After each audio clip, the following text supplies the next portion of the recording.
হযরত ইব্রাহিম আলাইহিসসালাম এমন এক সময়ে জন্মগ্রহণ করেছিলেন যখন রাজা নমরুদ নিজেকে ঈশ্বর দাবি করত এবং প্রজারা মূর্তি পূজা করত।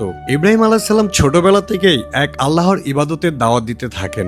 একবার মেলা চলাকালীন সবাই যখন শহরের বাইরে ছিল তখন তিনি মন্দিরে প্রবেশ করে বড় মূর্তিটির ছাড়া বাকি সব মূর্তি ভেঙে ফেলেন এবং কুড়ালটি বড় মূর্তির ঘাড়ে রেখে দেন। মূর্তি পূজারীরা ফিরে এসে এই অবস্থা দেখে ইব্রাহিম আলাইহিসসালামকে পাকড়াও করে। তিনি যুক্তি দিয়ে বুঝালেন যে মূর্তি নিজেকে রক্ষা করতে পারে না সে মানুষের কল্যাণ করবে কিভাবে। কিন্তু সত্য মেনে নেওয়ার বদলে নমরুদ রাগান্বিত হয়ে তাকে জীবন্ত পুড়িয়ে মারার আদেশ দেন। নমরুদের নির্দেশে এক বিশাল গর্ত খনন করা হয় এবং দীর্ঘ সময় ধরে কাঠ সংগ্রহ করে সেখানে প্রচন্ড আগুন জ্বালানো হয়। আগুনের লেলিহান শিখা এত উঁচুতে উঠছিল যে তার উপর দিয়ে পাখি উড়ে যেতে পারছিল না। উত্তাপের কারণে কেউ ইব্রাহিম আলাইহিসসালামের কাছে যেতে পারছিল না। তাই তাকে একটি মিনজানিক বা বড় গুলতির সাহায্যে আগুনের কুণ্ডে নিক্ষেপ করার পরিকল্পনা করা হয়। যখন তাকে বেঁধে আগুনের দিকে নিক্ষেপ করা হচ্ছিল তখন ফেরেশতা জিবরাইল আলাইহিসসালাম আকাশ থেকে নেমে এলেন এবং জিজ্ঞেস করলেন, হে ইব্রাহিম, আপনার কি কোনো সাহায্যের প্রয়োজন? হযরত ইব্রাহিম আলাইহিসসালাম অত্যন্ত শান্ত কণ্ঠে উত্তর দিলেন,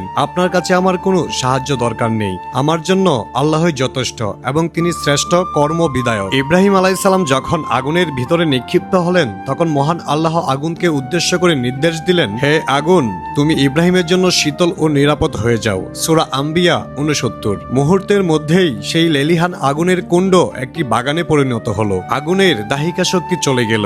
কেবল ইব্রাহিম আলাইহিসসালামকে দড়ি দিয়ে বাঁধা হয়েছিল, সেই দড়িগুলো পড়ে গেল।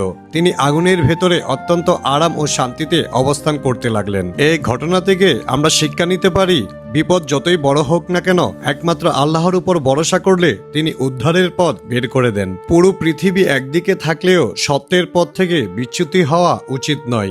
আগুন পোড়ানো যার ধর্ম, আল্লাহর নির্দেশে সেই আগুনই জীবন রক্ষাকারী শীতল ছায়ায় পরিণত হতে পারে। ঘটনাটি আপনাদের কাছে কেমন লেগেছে তা অবশ্যই কমেন্ট করে জানাবেন এবং চ্যানেলটি সাবস্ক্রাইব করে দিবেন। কথা হবে আপনাদের সঙ্গে নতুন কোনো ভিডিওতে। সেই পর্যন্ত সবাই ভালো থাকুন, সুস্থ থাকুন। আল্লাহ হাফেজ।